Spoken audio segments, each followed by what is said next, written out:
This is Pradeep Khanna from Sydney in Australia on a cold, wintry night. I know it is summers in India, but in Australia, we are in the thick of winters. We are in the southern hemisphere and it is 7 o'clock in the evening. So, hi to everybody, and thank you so much for joining in today. By way of introduction, my name is Pradeep Khanna, and I am the Executive Director Asia Pacific for the largest VR/AR focused association in the world called VRARA. We have 70 plus chapters worldwide. We have 4,400 plus entities registered with us, and we have a community of tens and thousands of people. I have a few other global roles in the VR/AR ecosystem. As part of our IEEE global team, I'm also involved into standards. I'm also involved into looking at the debate between open source and proprietary technology. I'm also involved in mapping the environment. Then, from a global mindset perspective, um, I am working to create a marketplace. Why a marketplace? Because we are at a point in time where there is information asymmetry between demand and supply. We're also working to create a national corridor of VR, AR, XR across India. More about that in another session. I'm also an adjunct professor at a couple of places in Australia, India, and Singapore. I'm also an advisory board of companies on Australia, India, and Singapore. And I'm also helping IIT Delhi Alumni Association on global engagement and emerging technologies. Today, the topic that we are going to talk about is assisted reality. Now, remote assisted was a very popular use case insofar as immersive technologies were concerned. This, however, got a tremendous boost during the COVID times. And just to give you an example, if a machinery A was produced in location A, let's say Jaipur, and it needed to be installed in location B, let's say Chennai, and people cannot travel, there are no skills available in Chennai to assemble this. How best do we do this? Well, here comes remote assisted use case.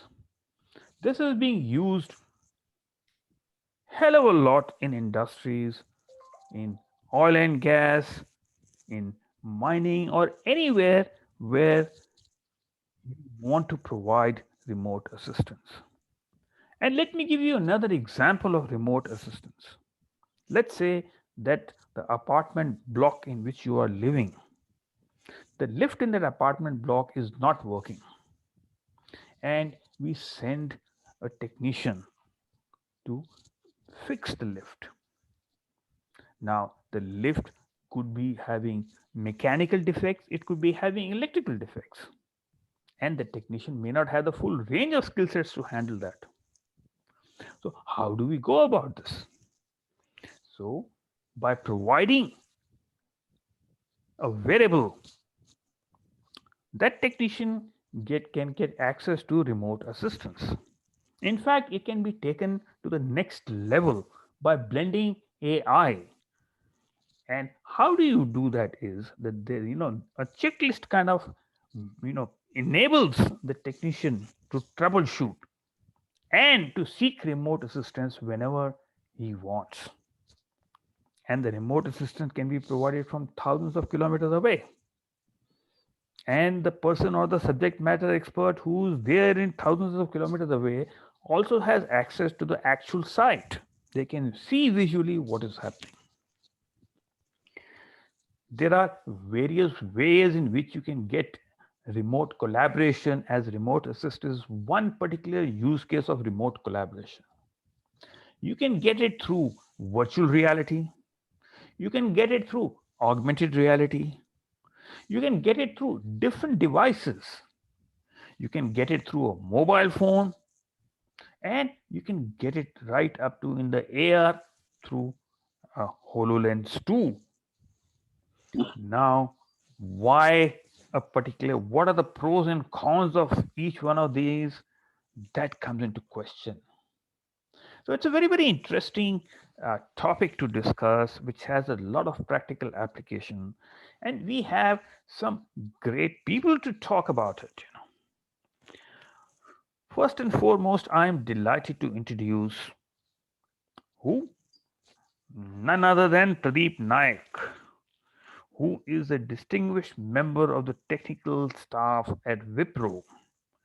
And what that means, let me put you in perspective that out of a workforce of 1.8 lakh people, there are just about 20 or 25 people who qualify to be as DMTS.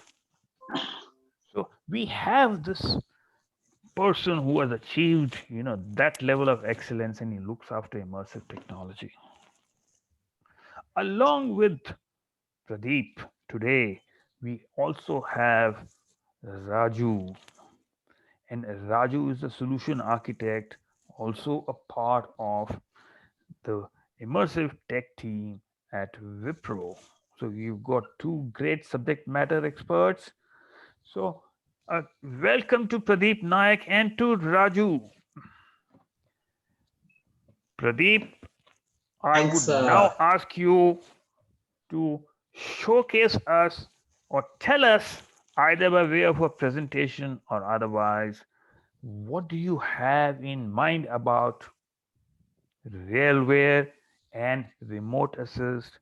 Is remote assist just a use case, or it has become a point in the mixed reality spectrum? So over to you, Pradeep. Yeah, thanks, Pradeep. I am Pradeep Naik here, and thanks for giving opportunity to speak in this VRARA conference. I will be very happy to share my experience working on connected worker solutions or working on different augmented reality and mixed reality kind of immersive projects. So this session is predominantly I'll be focusing on the use cases which is good fit for the assisted reality devices. So I'll talk about our journey and our experience, and maybe we will also give you some of the experiences that we learned through this process would like to share in this particular session. So let me quickly share my screen.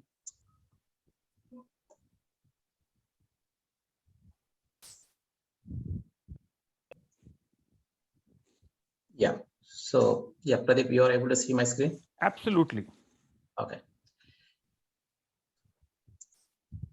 Okay. So what is covered in this session is basically I'm going to talk about some understanding about assisted reality. I mean, most of you people may have heard some different acronyms: virtual reality, augmented reality, mixed reality, and then you might be thinking, then what is this assisted reality? So I'll just give you quick, snapshot of that as well.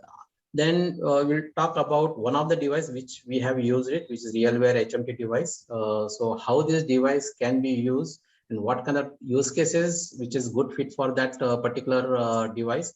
These are the some other topics I'm going to talk in these sessions, and we'll also cover about best practices.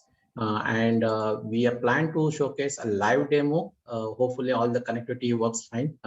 So we'll cover the live demo of this particular solution that which we worked on, and I'll also give you a little bit about what other smart glasses are currently leading in the market. So if anyone wanted to explore or wanted to get to know more about, they can explore that as well. So coming back, so what is assisted reality? So before I talk about assisted reality, I just wanted to mention about the XR spectrum. XR is like extended reality spectrum. So when this spectrum is nothing but reality and virtual reality continuum, right? See, if you look at the left side, it's a complete reality. I mean, you see the the actual world, or you see the actual reality. But on the right side, you'll see the virtual reality, which is like you'll be like blocked from the real world, right? You'll have the complete exposure on the virtual reality. So then what is assisted reality? What is AR, augmented reality? What is mixed reality, right? So anything that falls between these two extremes, right? Reality and virtual reality are categorized either assisted reality or augmented reality or mixed reality. So there are different use cases, and as well as the devices which are available in the market has a capability for each of those. Like there are the devices which are mixed reality devices. There are devices which are purely augmented reality devices. And there are devices which are designed only for assisted reality. So you need to decide which device is best for your use case. I mean, you can't just blindly say that, okay, I'll use this device and I'll try to build a use case the way we want. But you need to map it. You need to see what kind of device you are looking at, and what kind of application that you need, for your use case. What challenges that you're going to address through the use case. I think that way, like, you'll have to decide it before you look for what device that you need to get it. So as I said, like virtual reality, I think most of you may be familiar, where you immerse into the virtual world. I mean, when you wear that head-mounted device, your reality is blocked, right? You are in the virtual world. Augmented reality is nothing but like you see the physical world, and then you overlay some digital asset or digital content on top of it to give the immersive experience. So you have an ability to see the physical world as well as the virtual thing. So there is an interaction between the physical interaction with the physical world as well as with the virtual objects. But so what mixed reality devices produce, right? Like, for example, you wanted to bring some kind of holograms, and which is a kind of a virtual objects, and you wanted to do the interaction with the holograms along with understanding about the physical environment. When you're putting the hologram in the real world, that hologram should know the surroundings, right? The spatial understanding is to be understood. So if you build an application, or if you have a use case where you wanted to get a very immersive experience, bringing all the visualizations or visuals and virtual objects in front of in the real environment, and do the interactions with both the environment, right? So some devices provide some capability where you can build a good applications to fix that. Now then, what is assisted reality? So there is a separate sector where you see there is a huge demand, in the market currently, where the target is like a field technician, for example, right? Where they work in a environment which is a factory kind of environment, which is very noisy, dusty, hazardous, and kind of thing. And they are focused. Their main intention is their job, what they need to do it at that point in time. They don't have flexibility to work with or to see the visualizations, or to interact with the virtual objects, not like that, right? But their job is that what they want to do it, they're trying to do or fix something which is very critical to the business, and they need some assistance at that point in time. For example, like if they are working into this some kind of factory environment, their both hands are tied up in doing some repair.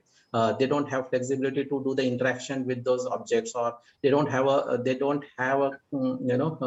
flexibility to open the manual and to look what it is that, or to open the mobile phone and make a call to somebody.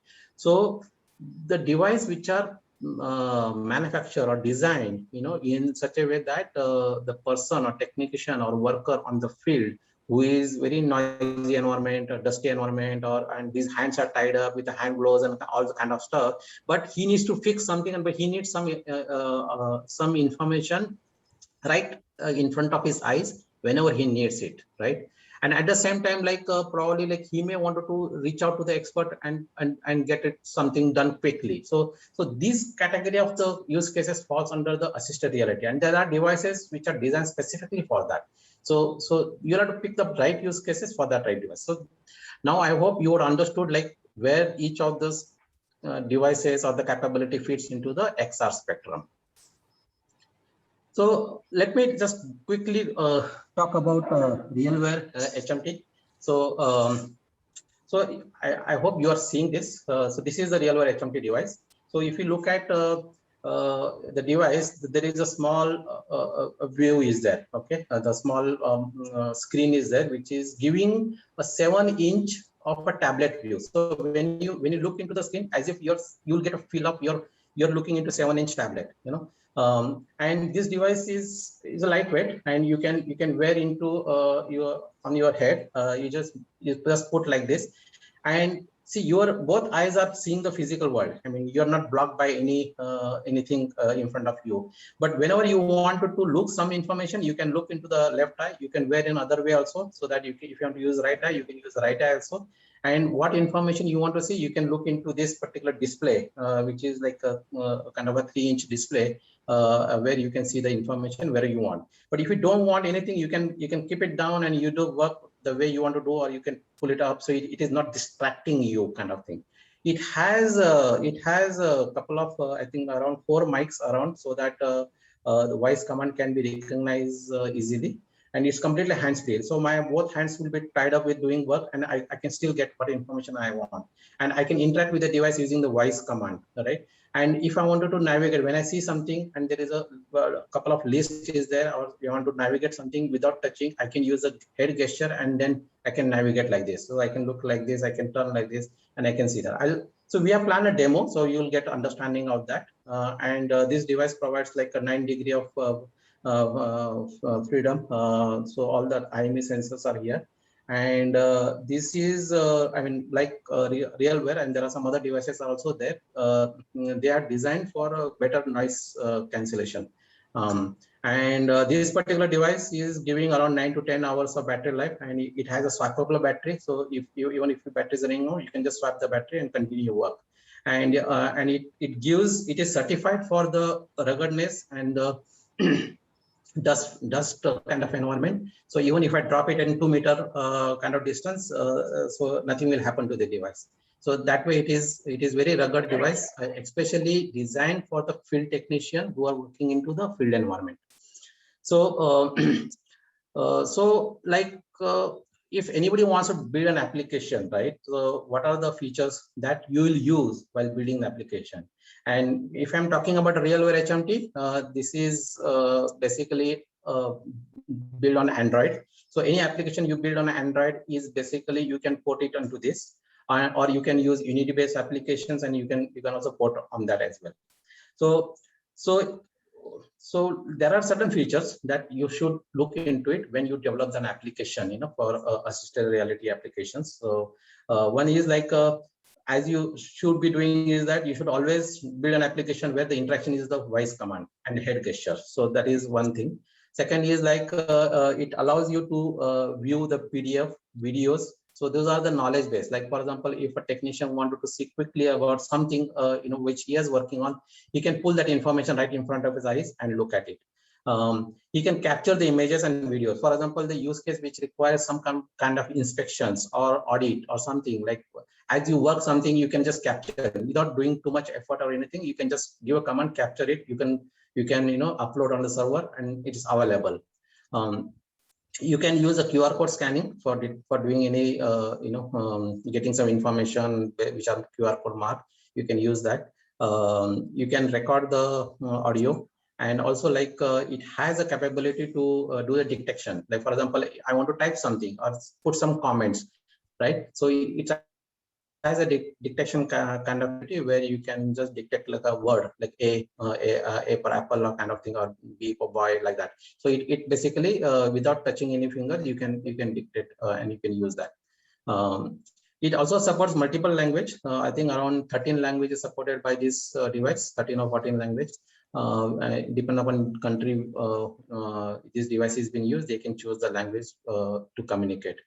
And it has the capability of cloud sync. As I said, like suppose you're capturing some image or devices, you can upload those things on the server. So whenever you build an application, you think that, okay, these are the capability that can be leveraged, while building a capability and building the use case, which is specifically the hands-free, which is a hands-free kind of an application. Okay, so I mean, you might be thinking like, okay, now what are the use cases which is good fit for RealWear? I mean, you may have heard many use cases, right? Like augmented reality use cases and mixed reality use cases, kind of thing. So what we observed is that, as Pradeep Khanna also mentioned in the beginning, the use cases where you need some remote assistance, right? This can be easily built on this device, or like you have the people who has an experience doing some repair activity and they're getting retired, and you are onboarded a new people, and you want to do some kind of knowledge transfer. So if a new person or inexperienced person is on the field, the expert can guide him, so that kind of knowledge transfer can happen. Use cases where like you need to do some kind of inspection, validation on the remote side, where it is very difficult, to send a team and go there, or like sometimes like the area or the factory environment is like kind of hazardous kind of thing, but we wanted to ensure that we do the proper inspection kind of thing. So without using pen, pencil, or any laptop or anything, the person can inspect thing, he can capture the information, he can update the something, to the voice command and send it to the central server or central head office or whatever. So those are the use cases that you can easily use it. Use cases which requires like industry compliance, just for ensuring that things are followed up, that can be easily done, per person wearing this device. As I said, like you can access the knowledge very quickly, or use cases where you need to fill some checklist, right? For example, if somebody is doing some kind of repair and you want to like tick mark, like, okay, I done this, done this, done this. So those kind of things, he can do it right in front of his eyes and with the voice command and report it, and the system can, and information can go to the server. Or like we can do the IoT data visualization. Like suppose a person is wearing this in a factory environment, and there are different IoT sensors. The sensor can send the data, and you want to just show the some kind of visualization information in front of his eyes, so that he knows, he gets some information right in front of his eyes. So those can be also integrated. But like I mean, some people may be thinking like, okay, I need to build an application which is very immersive, which will be used for collaboratively building a design, by bringing different holograms and interacting with those imaginary object like digital asset or reality kind of thing. So those applications are not good fit for this device. The device doesn't have that capability. This is like, if you see that, it is not a see-through device. It's nothing but a small tablet you can think of in front of your eyes, which you can operate hands-free. So these are the use cases. Like for that, you'll have to go for a different kind of device. Like for example, you have to go for HoloLens, or you have to go for like a Lenovo kind of devices, like a Think Reality. So you'll have to choose the right device depending upon what use case you want to build it. And depending upon, like, I mean, you can't use a HoloLens, and if you require, if your requirement is like to just give some kind of an assisted reality kind of support, then it is very expensive, and it doesn't need that you need a HoloLens for that. I mean, so that kind of thing, I think you'll have to decide which is the right use case for this device. So, I mean, I'll give you, one example. This connector worker or field technician, right? Mike Pradeep Khanna also mentioned about this in the beginning. So, if we look at like a domain, manufacturing or oil and gas or automobile or construction or any of those kind of thing, right? So, worker basically who are on remote side, they need up-to-date information, like, because things are changing, and it is very difficult, like. To get those people trained on different things, right? But without that, I mean, as and when the worker needs something, they will have the latest information, updated information right in front of eyes. They don't have to look for different manual, they don't have to go for training and all the kind of thing. Also, like, many manufacturing areas where, they are working in a very noisy and distracting environment, right? And their focus is on the physical environment, not on the some kind of immersive kind of stuff, right?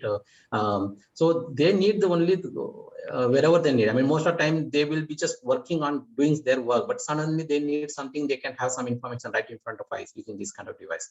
So I mean, traditionally, like if you look at, they have seen many challenges. For example, if in the oil and gas kind of a domain, where on the remote side, if something goes wrong and they can't have an expert to travel all the way there and to fix something, right, which can be easily done through the remote assistance. Or like if a technician is working on something, to avoid that failure, if because of lack of information.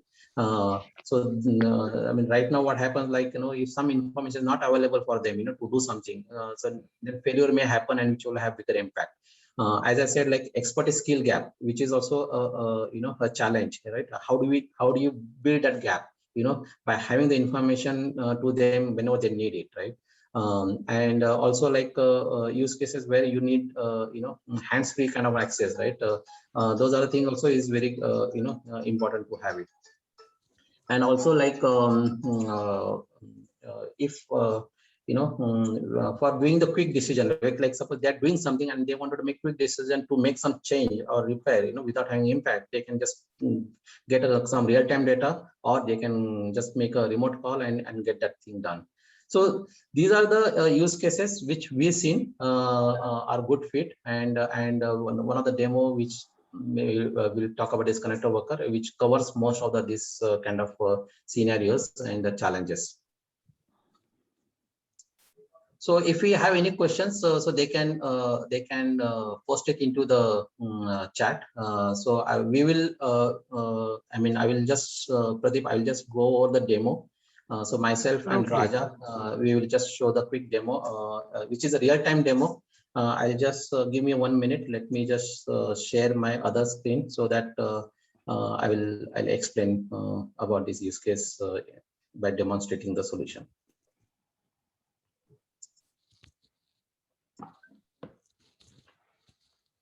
So what I'm doing is that I'm casting my screen. Whatever I see in front of my eyes, I'm casting it on my laptop, and that information I'm going to share it with you.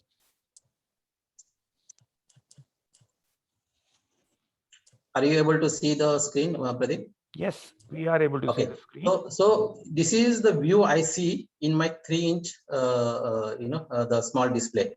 Okay, and I can navigate. I mean, do the head gesture to navigate through the different options. Okay, so now this is the application. You see that there is a application called Connect, and I'm going to launch this application. So for launching this application, I will use the name Connect.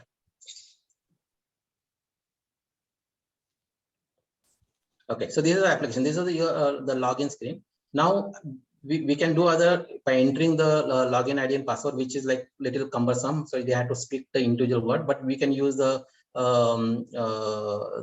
QR code scanner. So I have like this QR code can be used. This is another kind of a QR code generated application, which let me share. I think my whole screen I'll share it. Hold on.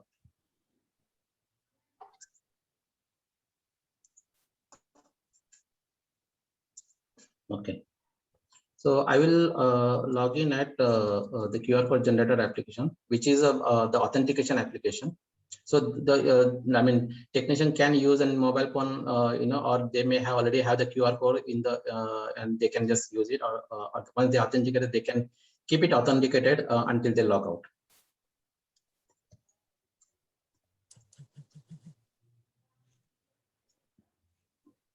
Are you able to see my QR code? Yes, we are able to see. Okay. So let me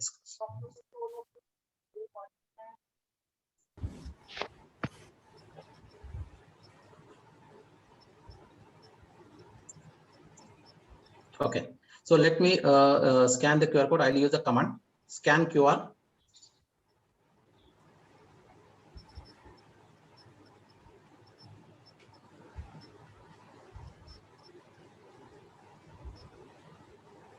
Okay, so it is authenticated. So here, what you see basically, I mean, these are different assets and procedures which are already configured, which is given access to the particular technician. So so there are like total 8 kind of documents are there, 8 videos are there, and there are around 5 assets are there, like 5 different equipments are there.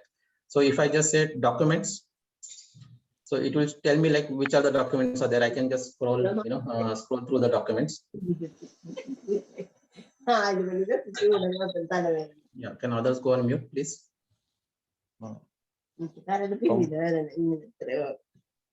Navigate back. Videos. Can I ask everybody to be on mute, please, who's not speaking?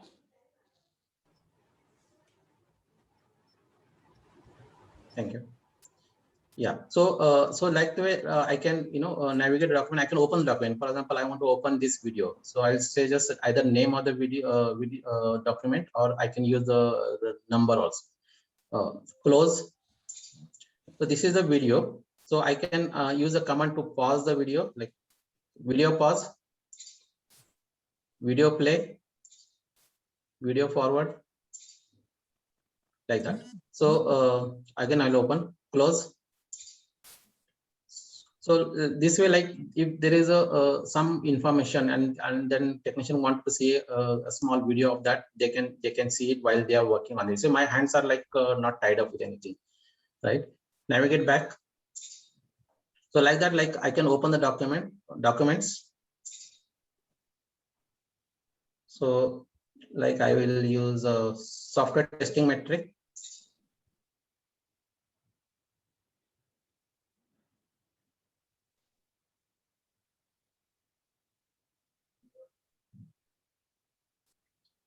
Software testing metric. The document may not be there. Knowledge one. Okay, so this is kind of a PDF document. It is a single page, so I will not able to show this, or maybe I'll check the other document. Navigate back. So at any place, I can see what commands are there, like show help, show help. So these are the help command which you can configure depending upon your use cases, and you can use it. Navigate back.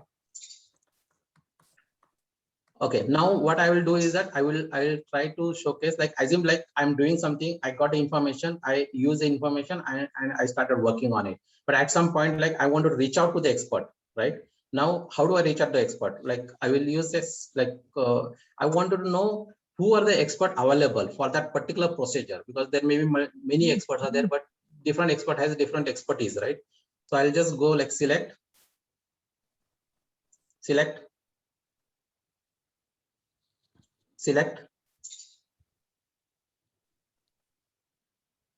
So these are the equipments that you see, and I'm working on Freshness 7,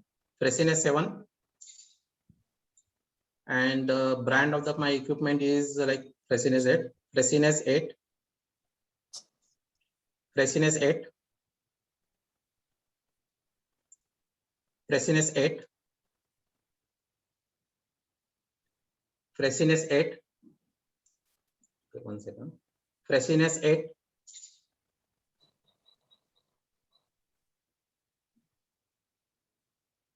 Okay, Freshness 9.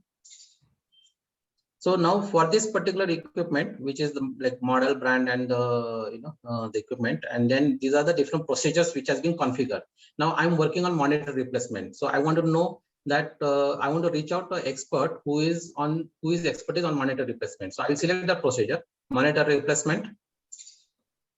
Now in that monitor replacement, I may see like, okay, these are the like 4 experts are available. So I want to reach out to Raja. Okay, you see Raja. Raja, can you wave your hand? So he is located in Chennai right now, and I can he is using the same application on mobile. Okay, so I will share his screen here so that you can see his screen also. Are you able to see his the right side is Raja's application which is running on mobile. Okay, so I'm going to call Raja and then we will show the how the remote calling is happening. Call Raja Reddy.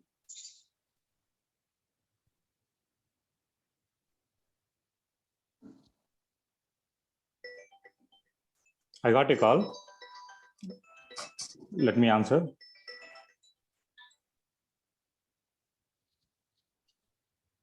Hi, Pradeep. Yeah. How can I help you? Yeah, hi Raja. So I am trying to find out. This is my mobile. Let me show you. I'll just keep it down here. Are you able to see this mobile? Yep. So I want to know, like, how do I change my SIM here? I don't know how to figure it out. Okay. So can you just help me out here? Yeah, sure. I can keep that phone in one place. I will try to snap that image.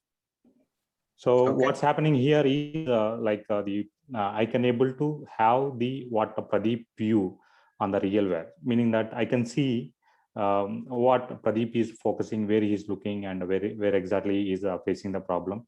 And on site, like wherever he is, I can able to get that information first hand information through the mobile, and it will be displayed on my mobile. Just one sec.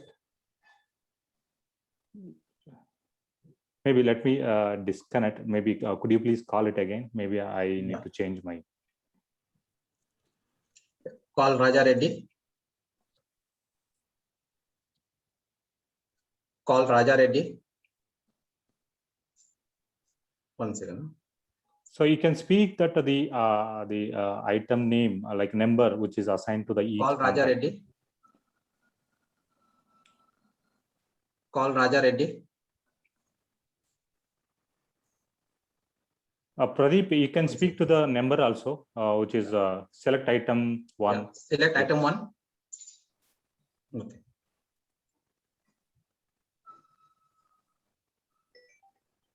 Yeah, I got the call, and let me answer. Yeah, so Pradeep, you just focus your camera, and I will try to take a snap. Yeah. So this is what I want to know. This is the device which I need a help on the how do I change the SIM? Sure. So what's happening, right? It's the whatever the Pradeep view. It's the context, the image visual context. It's transmitting. I'm grabbing from the Pradeep location to my location. Maybe look like there is some problem. Maybe let me guide you. So in the top right, you have that there will be one slide on the top right. You can able to see that. So there SIM slot will be located. So there you need to use some pin SIM toolkit to eject that one. Okay. Okay. So I can hear, like, for example, if I want to disable video, I can just say disable video. Disable video. Disable video. So like I don't want to show my view, so that the video is not getting transmitted to the the expert. I can also enable video. Enable video. Okay, so I can do that. So this is how I can connect. So what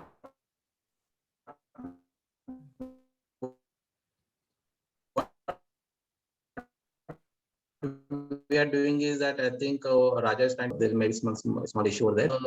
A feature where I can. I mean, this is kind of a remote expert, but if expert is not available, then it should help me to do my own work based on some kind of workflow or step-by-step guidance. This is something that we are currently working on, which when we see that these are the additional use cases or the features that is not currently there in the market, especially on the assisted reality devices, so which is adding some differentiator in our solution. So let me end the call. End call.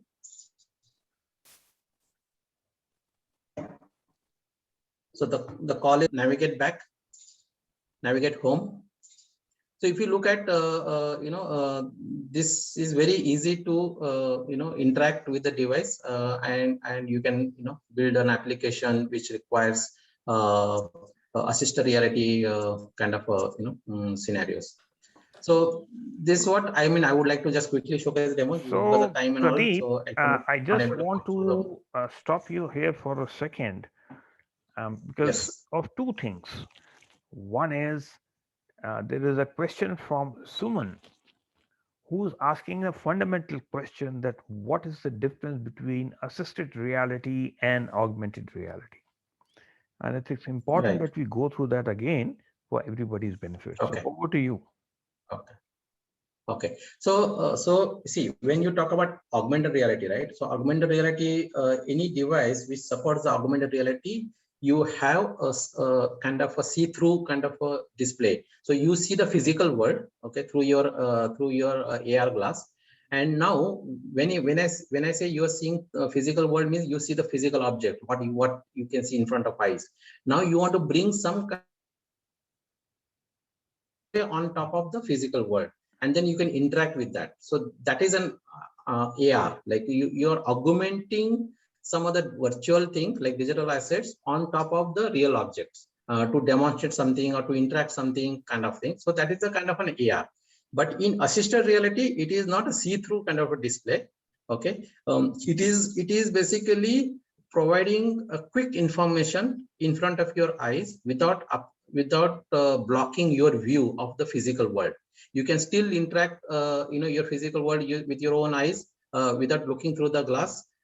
But whenever you need some help or information, you look into the glass and get that information. It's a completely hands-free device, and that's an assisted reality, where basically it is assisting to your real work. I mean, that's what they call assisted reality.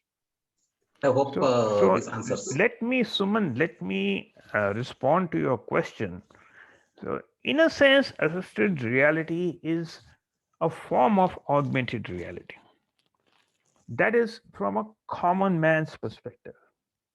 But when you map the spectrum of going from the real world to the virtual world, and you've got different combinations of the real and digital worlds, there's a slight difference between the assisted reality and augmented reality. And that is if you want to go deeper down into it. So, for practical purposes, you can take it that it is a form of augmented reality. However, when you start going deeper down, you can see that there are some differences or some nuances in the case of assisted reality which come into play. And as it is becoming popular, so it is being defined as potentially a separate category. So back to you. And another couple of questions which are coming to my mind, Pradeep Naik, is that number one, you saw that there were Wi-Fi dropouts. Mm-hmm. Now, what happens when you are operating in a remote environment in, say, oil field or something like that? How efficient is the device?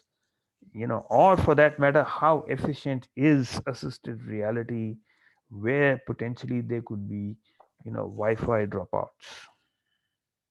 Right. So, I mean, currently, assisted reality devices supports Wi-Fi, Bluetooth, and GPS, those kind of connectivity.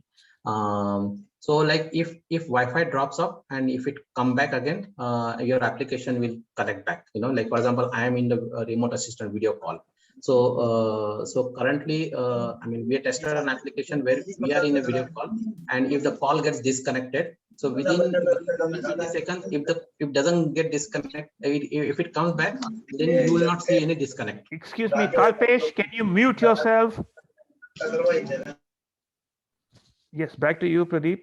Yeah. The application, when we are in the audio video call, the application will not drop the calling if the connection doesn't come back within 15 to 20 seconds. So that kind of features where we have it. But if it not coming beyond that, then your call will disconnect it. But there are some offline capabilities there, like for example the resources which I'm talking about, right? Videos, some other information of documents or manuals kind of thing. Those if there is no connectivity at all, they can still update it, and then we have something called cloud sync functionality. So whenever the connection happens, then you can sync it back to the server, so send the information whatever you captured it. Thank you very much, Pradeep. And Suman, I also want you to refer to Aditya's response to your question, and which is the concept of see-through, which both Aditya and Pradeep Naik have emphasized. Now, Pradeep, you referred to cloud syncing. No, we are Yes. talking of very large files. So, what about any latency in terms of uploads, or in terms of, because you're talking of, you see, we are still not there in the 5G environment all over the Yes. world. Right. So, what are these? Are these really a showstopper, or are they manageable issues? Okay. Currently, I mean, there are some limitations like what size that you can upload when you see that latency issues, right? I mean, as Raja was trying to capture this image, right? It was in downloading. So there are there are a limit like how much you can send it. I think 5 KB. What is that, Raja? How much we can send per second? Yeah, so the frequency is per second. You can say that 5 packets. Each packet is maximum size is a 1 KB. So 5 KB per second that we Yeah. can say. So what the way we are doing is that we are optimizing this by doing this four or five parallel channels, right? So that we can do that split into the five channel packets and then we send it in parallel. So that's optimization we are doing it. But once the 5G and other thing comes, then definitely those limitations can be smoothened down. So, and okay, so more questions as you go further down and you talk about other aspects. There are some more interesting questions which are coming to the mind. So back to you, Pradeep Naik. Yeah, so I would like to just quickly, explain like what practices. I mean, if anyone is interested in developing applications, so maybe Raja can talk about some of the best practices that we followed. If we can just go quickly on that, Raja. Yeah, sure. So choosing the development environment, it's based on that what skills you have and what kind of platforms you are going to be supporting. So for the RealWare, it is purely it will runs on the underneath it runs Android operating system. And in future, like the same product, if you want to support for the multiple other platforms. So here is the RealWare is Android, but same platform you want to make it support for other multiple platforms. So if you are supporting, we need to choose that another one. So if you are supporting only for the RealWare device, you can go ahead and you can choose the Android if you have the skills.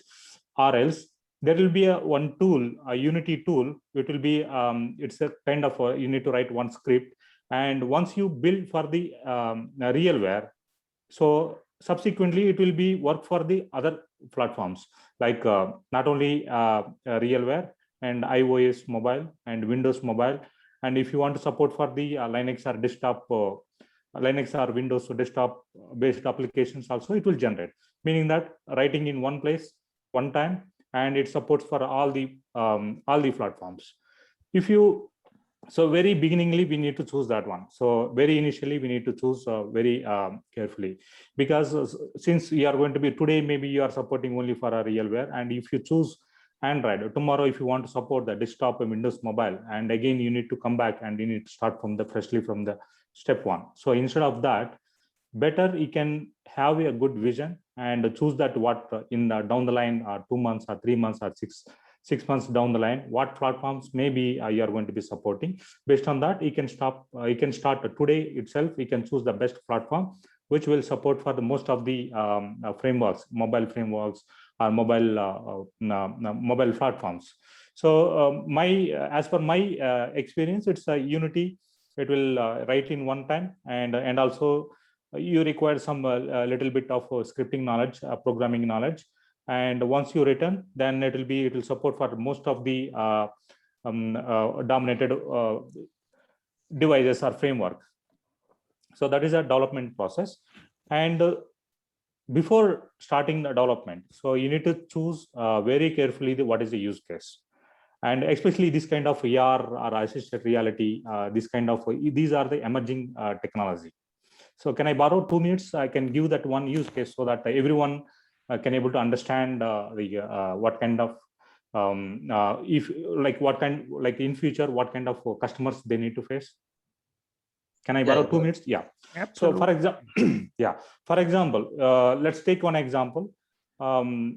You purchased three iPads, and you can correlate the iPad is the one your use case or your solution or your product. So you purchased 3 iPads for the home usage. And in home, there are 3 types of the user. One is a kid, one is your dad, another one is. So all 3, they don't never seen an iPad at all. So if you give to the same time to the everyone, so the kid will adapt very quickly. And by within 1 or 2 hours, he will explore that everything. And if you look at the dad, so he maybe watches the after slowly he will came to know that he can able to watch that the news, or he can read the newspaper, and he can watch the news channel on the iPad. And if you look at that grandma, she don't know anything about that iPad. She has seen first time.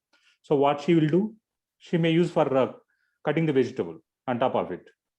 So here, if you look at that, once you given, and after a week, if you went and if you go to the kid, if you ask that, hey, you want this product or not, he will say that definitely I want it, and immediately, and he won't care about that what price it is.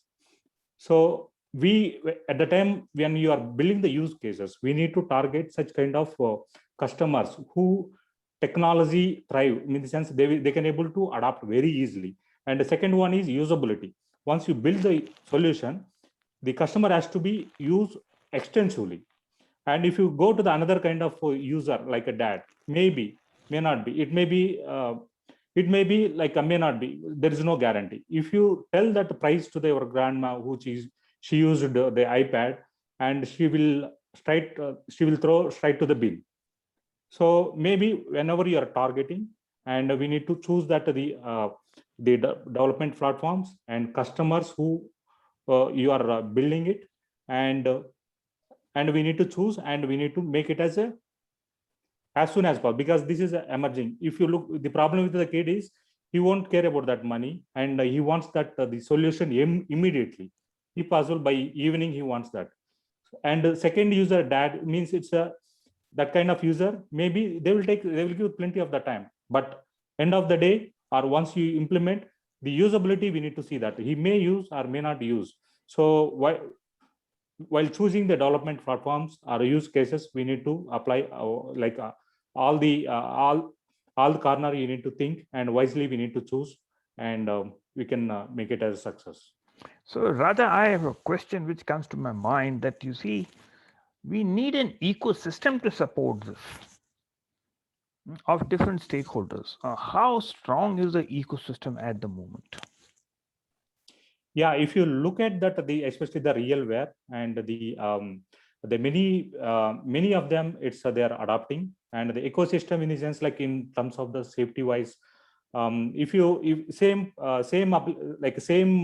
solution or the use case you can build on the mobile also. But if you give to the field user, what will happen, right? One hand he will be holding it, and another hand he will be fixing it, maybe while driving, maybe, or whatever, maybe. So if we build the solution on the RealWear, what will happen is the hands will be free while working. Also, you can able to speak, and you can see that all the instructions, and it will it will drastically reduce the downtime of any mission. So that is very good, but that doesn't answer my question. My question is that, you see, we need a community, because there'll be different people on this journey. Some who are very experienced, some who are just starting, and some who are thinking of starting. So the question is that, is there a community? Anyway, in the interest of time, I will respond to the question myself and say that, look, guys, that is what the VR AR Association is all about: getting together different stakeholders and to help, as we head towards the mainstream with these technologies. So back to you, Raja, and to Pradeep Naik. Yeah, sure. Unity is a very big community, and it was it was there from the more than a decade. And Android, we know that it was well matured from the more than 15 years, more than that. So you have that large community, and only thing is what's new here is the RealWear device. So, but the things you are going to be tools you are going to be using is they are well matured in the market, like Android or Unity or whichever. So you need to choose the good use case which will fit on the RealWear device. So that is the main challenge here. So other than that, we can there is no challenge in terms of community or any tool development or the any developer portal. So there are a lot of forms are there. So Raja, can you talk about, like, while developing an application, right, from the user experience perspective, can you just spend 1 minute on that and just tell about what your experience? Yeah, especially this kind of RealWear device, only it will support that the interaction will be very fully hands-free, and only one power button will be there on the RealWear device. So how the interaction is the very challenging part here, meaning that already Pradeep showed that how to authentication. And the second one is the voice commands. Voice commands, maybe it's like maybe our accent will be maybe it cannot able to recognize at that time. We need to choose that 2-3 times. So the RealWear having that based on the location, meaning that it's UK English or Indian English, you can choose those options so that it will understand very quickly our accent, and we can it will recognize and it will execute that command. Yeah. Any okay, so just to considering the time, right, I just wanted to quickly say and give the information, like what other devices are in the market today, right, which talking about this assisted reality. So Vuzix came with the model kind of M400. Now they come with like M4000, which is again is an assisted reality device, so with a similar capability what RealWear also provides. There are a little bit plus minus are there, but more or less like it also a good fit for the assisted reality use cases. So it's again hands-free. It has like small displays there. They're giving a kind of a see-through display, so it's not a blocking display. So you can just see what is in front of. So it's a kind of a glass, so you can see in front of what you have, even if it is blocking something, right? But it is little lighter than RealWear, and it has a better field of view. But if I look at RealWear, I feel like RealWear is again, they have a RealWear HMT-1 has a ATEX certification for dust resistance and 2-meter fall. Vuzix giving, I mean, they have certified for 1-meter fall. And I mean, yeah, so Vuzix, the RealWear also has left hand eye, right eye capable, and I think noise cancellation also both are really good.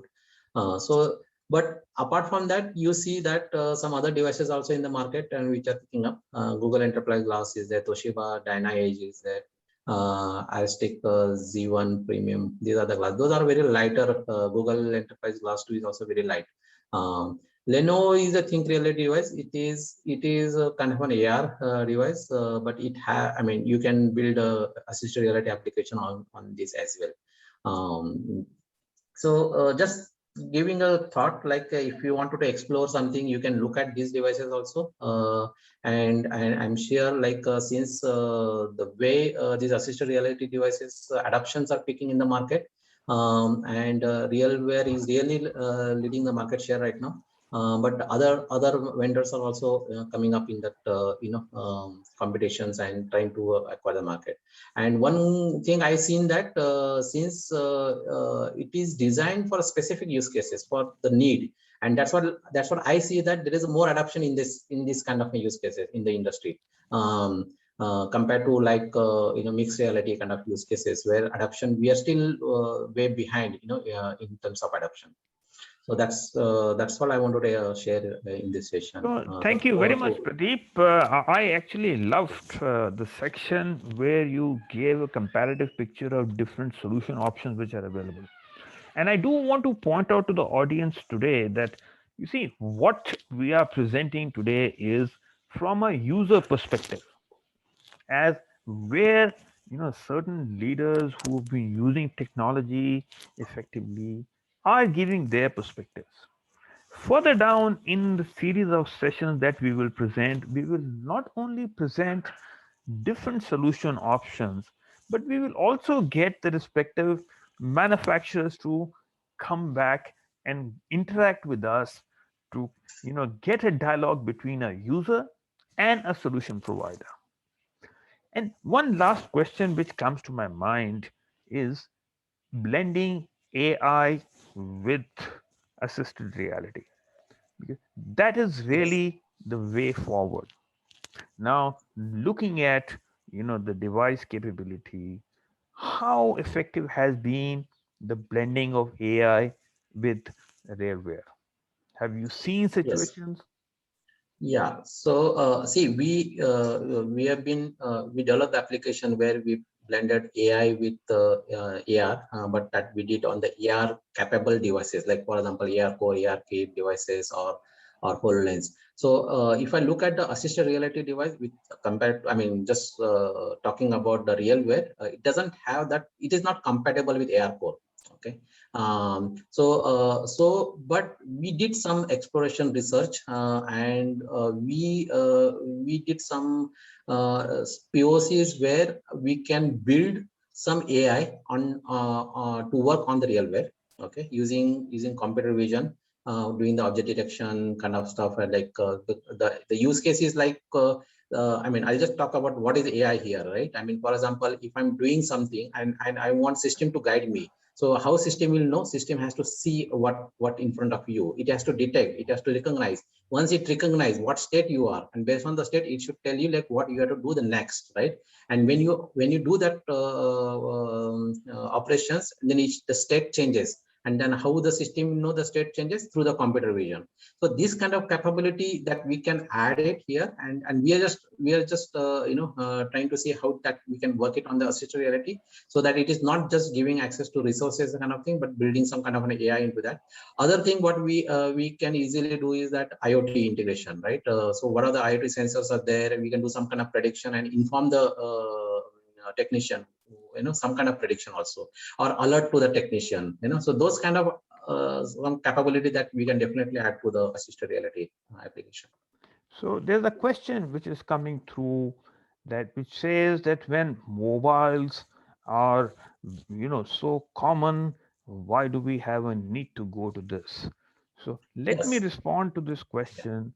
See, there are a range of solution options which are available in the market, and they range from at the very low cost point of mobile assisted support, going right up to HoloLens 2.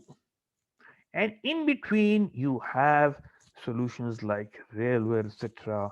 Now, each of these solution options have different nuances, different use cases, different price points. So, in a sense, there is an option to everybody to go for whatever suits their purpose. Now, there is also a question from Dhatri, and she is asking, can we use this for learning and teaching? And I have responded to Dhatri by saying that, you see, some of the features which are there in RealWare, for example, IP66, which is the degree of protection, that is really useful for a rugged environment. Now, that kind of a use, or IP level 66 degree of protection, is not necessarily required for education environment.